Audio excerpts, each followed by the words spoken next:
as you became more serious about your faith and the type of church you connected to, Yep.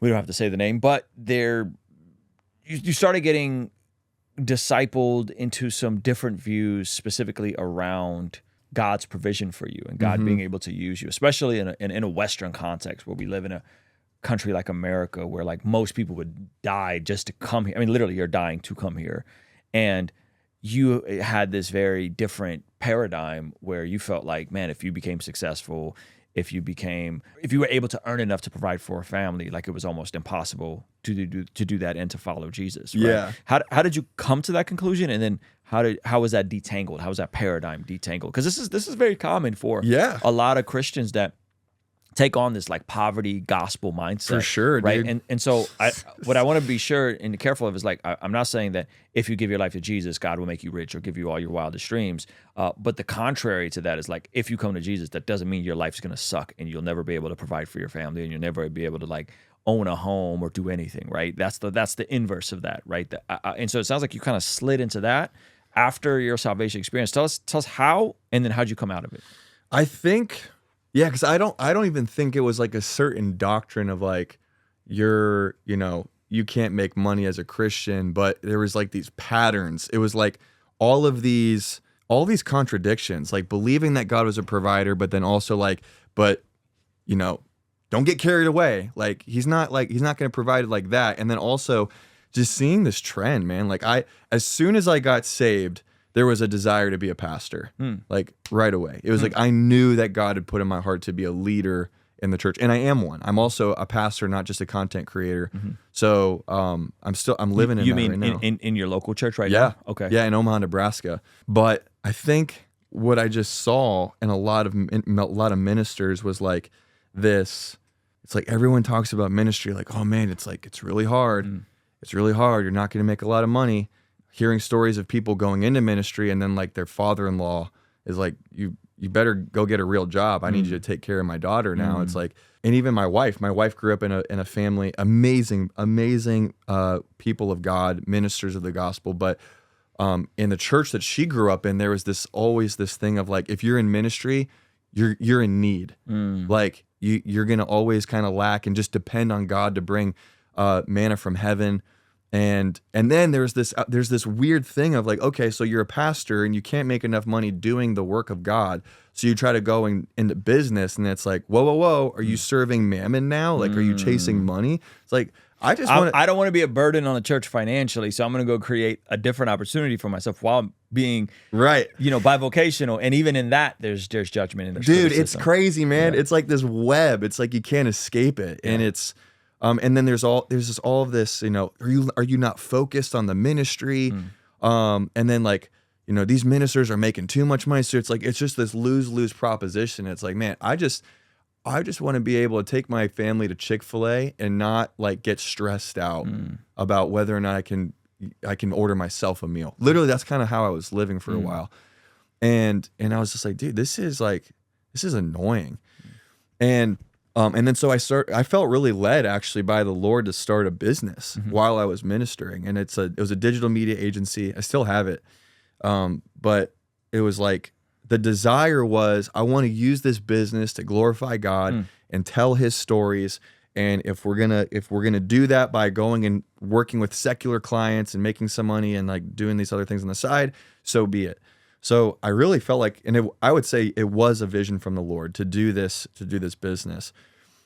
But I think what happened, honestly, was over time, it became this thing of, I need to, like, we'll get to that work. We'll get to the content for God when. We'll get to the storytelling about what God's doing in the earth and all of that after we get enough clients, after we make enough sales, etc. And I was still like pastoring. I was like a lay pastor, assistant pastor at that time too. But there wasn't any momentum. It was like, it felt like for every 2 seeds we would sow, we'd reap 1 fruit. Every 10 seeds, it was like, the math wasn't mathing at all on that. And I was like, what, God, what gives? And then everything came to an absolute screeching halt in 2022. This is where it was like probably the worst year of my life. And at this point, 2022, you are still bivocational, meaning you're kind of volunteering as a pastor at a church. Yeah, at this running a point, I digital wasn't agency. making any income from the church, No, but I was okay. still serving in the church. So you're serving in a church a lot. You're married. You're married for what, 5-6 years at this point. You got a couple kids at this point. Yep, I got 2 kids at this point. My wife's not working anymore at this point. And in 2022, I had this moment where our business just like totally flipped upside down. We had hired some employees based off of some contracts that we signed with clients. The clients opted out of the contracts. They just like said, no, we're going to do something else. So I had these employees, you get this being a business owner, that I was responsible for. And they had moved their lives around to be a part of what we were doing. And I felt this responsibility to take care of them. So I started taking on debt, hoping like, okay, I got to close some more deals and then we'll fix this whole thing.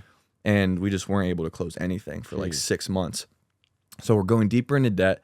And then at the same time, I get a text from my wife and she says, I need you to meet me at the ER. And I was like, wait, what happened? And she said, I just finished a workout. I felt really bad. I ended up taking my blood sugar test. And she was like healthy up until this point. And she said that her blood sugar levels were in the 400s. And if your audience knows anybody who's diabetic, like you want to stay around 80. So she was going into like organ failure, way too high. So I meet her at the... And she just was keeping track of her blood sugar because she was into fitness? Well, she was taking track of her... She wasn't keeping track of it consistently, but she had a blood sugar meter because she had gestational diabetes with I think it was our third born at that time. Yes, it was with our third born. And so she had this, and so she just randomly decided to test her blood sugar? She felt like it's probably the Holy Spirit that Serious? told her That's what I'm just like, check that. wow. Yeah, she was feeling really off. So I meet her at the ER, and doctor says like, hey, here's your new normal. You're a type 1 diabetic, so it had nothing to do with diet, everything to do with genes.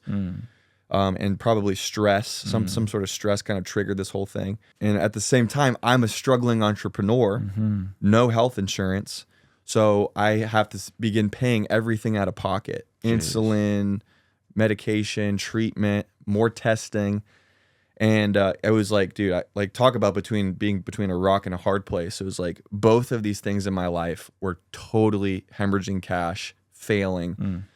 And I was mad, man. I was really mad at God, honestly. And I was on my face in my office, it's like July of 2022. And I just said, what gives? Like, here I am trying to honor you with a business. Here I am trying to, serve in a church. I'm praying before business meetings. If our employee of ours has a need, we write a check, we take care of that need. We're tithing off of the gross revenue of our business, for crying out loud. It's like, is this how you treat your servants? Because it feels very tempting right now, Lord, to just go follow somebody else because I feel like they'd provide a lot better than you. Jeez.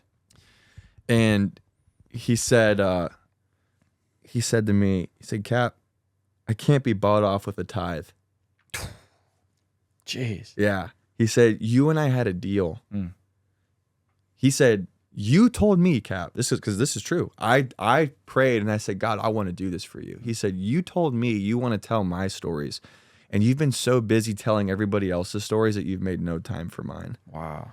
And then he said, I was like, you know how God rebukes you and you're like, that hurt, but it was like, it felt good too. Like, it was like, it was so gentle how he was dealing with me as his son. And he said, you had Matthew 6:33 backwards. Matthew 6:33 says, seek first the kingdom of God and his righteousness, and all of these things will be added unto you. But you'd been seeking first all these other things, building that business, winning these clients so that eventually you could begin doing my work. And that's not how it works. And so here's what's really crazy is I like basically reestablished a covenant with God in my office in that moment. I said, I'm done trying to do it my way. I'll do it your way. I don't know how it's going to work, but if you want me to just create content for you, I'm down to figure out how we're going to make that work. Within 30 days, he brought in, and he did it 100%. He brought in more business in 90 days than I was able to bring in 6 months. For the marketing. For the marketing agency. Yeah. 80%, 90% profit margin projects, which for that type of service-based work is insane. Insane. Yep. And he just snuffed out that wildfire of debt like super quick. I was blown away, and I was like, this is awesome.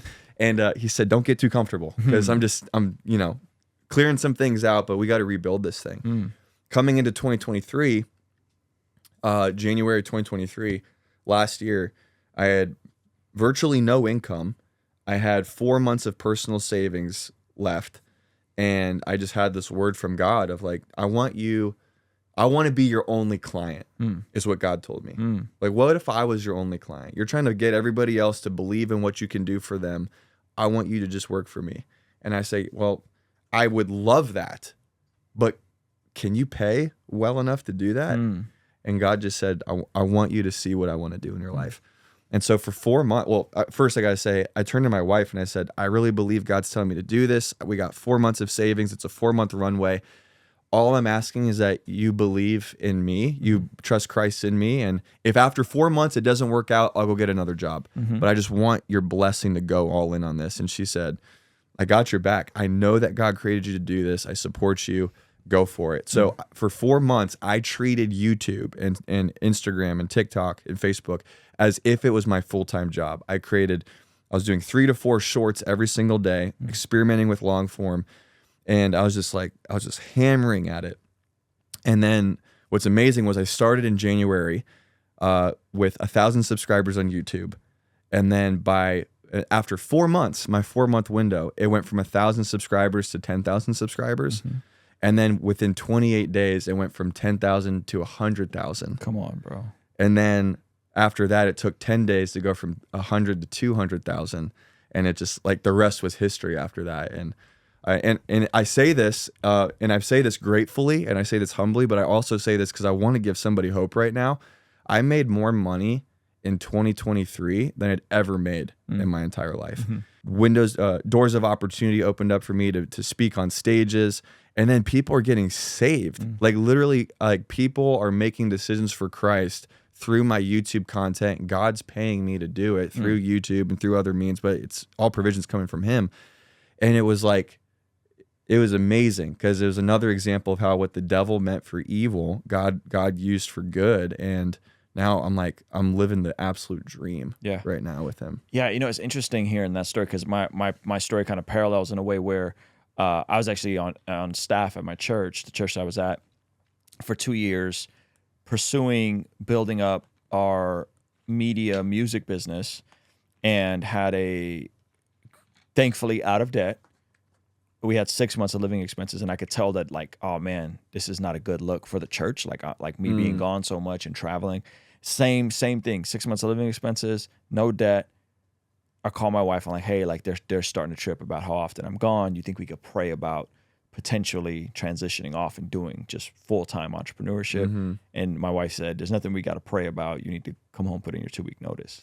So she was on board. She was on board, yeah. Dang, So I was like, dude. can we pray about going full-time? So that's so cool, man. 2015, March of 2015. I remember because we were coming back from South by Southwest. It was a big music festival out there. We're coming back. I remember having that conversation with her, and she's a stay-at-home mom. What my son wasn't, he wasn't even 1 yet. He was like 6 months, and she had enough faith to like, let's wow, I think you need dude. to quit your job. And so That's amazing. so I haven't had a W-2 job since 2015. It'd be 9 years, and then that's so awesome, bro. A couple years later, like we still struggled for a while just getting it off the ground. But the same thing, I knew, hey, I got 6 months of runway. Worst comes to worst, I'll go work for Uber. And we'll figure it out. Yeah. But like I gotta take this leap now. And I was 32. I was 30 years old. So you're 32 now. I was 30 when that happened. And 2015, 2020 is when the YouTube really popped off. I was doing music, traveling, and then dabbling in YouTube. 2019, upload a day of just like podcast clips like this. Yeah. 2020, pandemic happens. Everything locks down. Dang. I start going live. And that's when it really took off for you. End of 2020, it really popped off, where I was able to basically replace my music income, but I still had my music income because I was still making money off residuals. Yep. And so the moment that AdSense hit, and it was like, oh, this is an amount that Zach at the very exact same time was like, hey, I'm going to sunset my digital media business and he came, and so we hired him the beginning of 2021, and then that compounded, and yeah, it's just grown. So it's interesting, the variable of the couple variables I hear. One, debt free. Two, living expenses. Mm-hmm. 3, 4 months. My case it was 6 months. Your case was 4 months. 3, courageous, believing wife. Totally, that'll be like, no, you got to do this. Yeah, you got to do this. And so I think a lot of folks don't.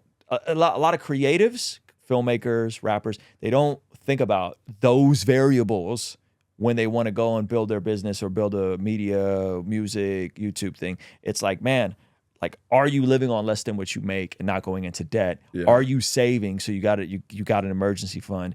And who are you picking to be your spouse and do life with? So good. Because you get one of those wrong, and it's like, yeah, bro, you're gonna work for someone else your whole life. And I'm not saying there's any shame in that, but if you're like, no, I feel like I'm called to tell stories and build a business and do these things, like, you gotta figure out those 3 things. 100%. Hey, thank you so much for checking out the video. Comment down below and let me know what you think. And be sure to check out this video that YouTube is recommending just for you. Let me know if they nailed it. All right? I'll see you over there. Peace.